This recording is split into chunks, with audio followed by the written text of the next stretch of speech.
Voilà, je vous ai promis la suite des ordres qui vient d'avoir lieu ce soir, même tout à l'heure là, au Palais du Peuple, entre les militants du même parti, mais dessinés dans les deux camps. Ceux qui soutiennent Kabouya et d'autres qui ne veulent plus des Kabouya. Quelques déclarations, vous allez suivre au cours de cette édition à nouveau. Et sachez également qu'il y a une enquête qui a été publiée. Des révélations dans cette enquête font état de ce qui a causé la résurgence des Banyarwanda en 2021, vers la fin de l'année 2021. C'est beaucoup de choses. C'est un groupe d'études et des recherches sur le Congo qui l'a publié. Euh, on va revenir dessus dans un instant, mais c'est pas pour ça qu'on est là.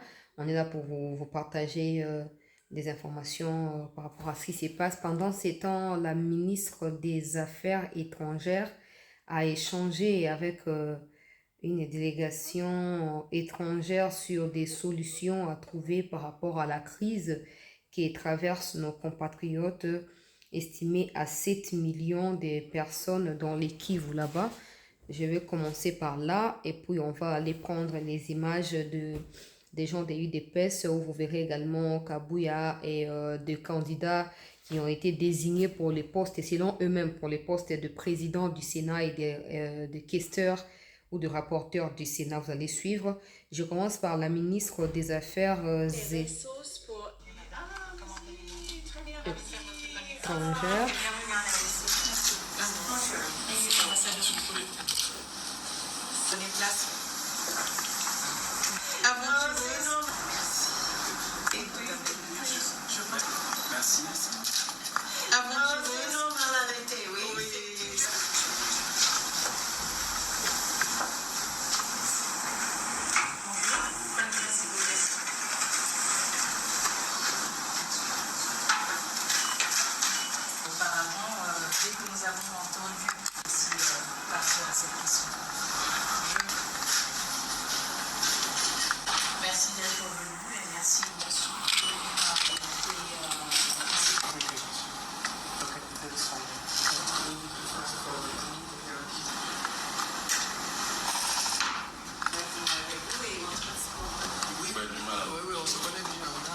Oui, je suis ici tout d'abord parce que la situation ici est vraiment très grave. Il y a en plus de 7 millions de personnes qui sont déplacées en ce moment. Et beaucoup de femmes, beaucoup des enfants, et ils sont en une situation très vulnérable.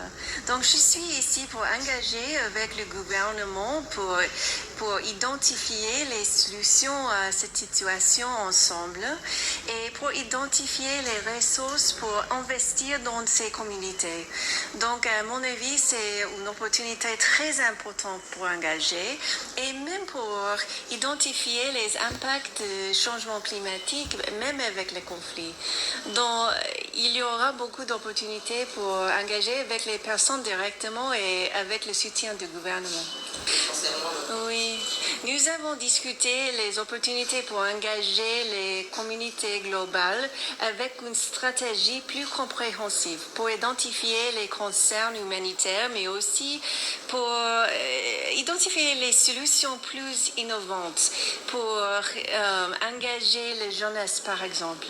Nous avons discuté aussi l'opportunité pour engager les secteurs privés pour mettre en place les mécanismes pour donner l'information au monde en ce moment. C'est une crise qui est malheureusement assez oubliée en ce moment. Nous sommes ici parce que nous sommes avec les personnes qui sont déplacées. Nous sommes ici pour mettre en place les solutions plus innovantes, mais aussi pour identifier les ressources financières. Donc, nous sommes avec les personnes du Congo. Voilà, madame, messieurs, vous avez pu comprendre cette rencontre avec la ministre des Affaires étrangères et de l'Organisation internationale d'aide humanitaire, disons comme ça. Mais c'est en anglais, hein, je l'ai traduit. Donc, elle a promis les renforcements des relations, elle a promis les opportunités qui seront créées et des rencontres qui seront faites avec des communautés ou des Congolais touchés qui sont estimés à plus de 7 millions de personnes des déplacés en interne. Des solutions visant à soulager leur souffrance ont été discutées avec la ministre des Affaires étrangères. Je m'en vais du côté du Palais du Peuple pour vous prendre les images et ce qui s'est passé par la suite ou peut-être avant les affrontements.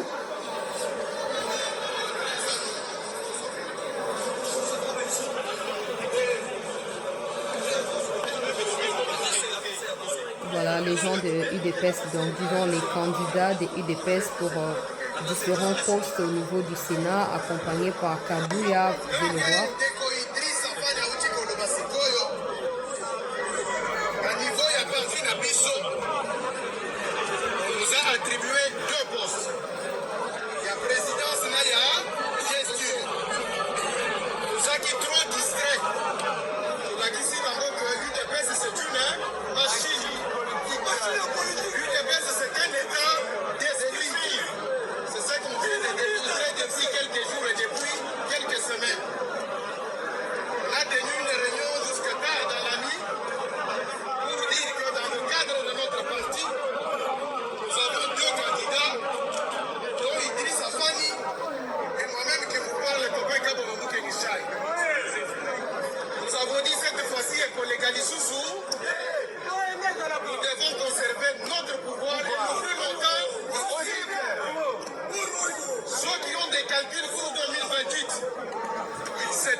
Donc, comme vous venez de suivre là, très chers compatriotes, la vidéo il s'est dit être Topin Kabongo. Je crois que c'est lui qui a été conseiller à la présidence et il a été révoqué à un moment. C'est lui qui est choisi pour candidater au poste de rapporteur. C'est donc ce qu'il est en train de dire. Que pour les comptes de la présidence du Sénat, ils ont désigné le monsieur Mangala, qui est à ses côtés là-bas et qui a été présenté. Et c'est juste après sa déclaration que tout a tourné en vinaigre et pourtant, il semble appeler à l'unité dans la vidéo. Il dit que même s'ils ont des problèmes, qu'ils finissent ces problèmes-là en interne. Ils ne doivent pas se donner en spectacle pour donner du pain à leurs ennemis. Malheureusement, son discours n'a pas été entendu. Et sur les champs, en sa propre présence, des troubles ont été déclenchés. Pour l'instant, il n'y a pas de mort. Selon nos informations sur place, il n'y a pas de mort. Mais il y a plus de 10 personnes blessées à l'issue des jets, des pierres et des projectiles, tout ça.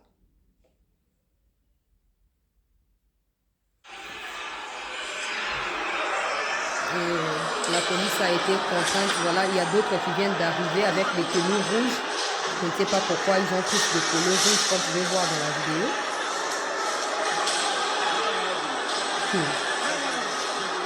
Ma seule question et préoccupation, c'est à qui profitent ces désordres?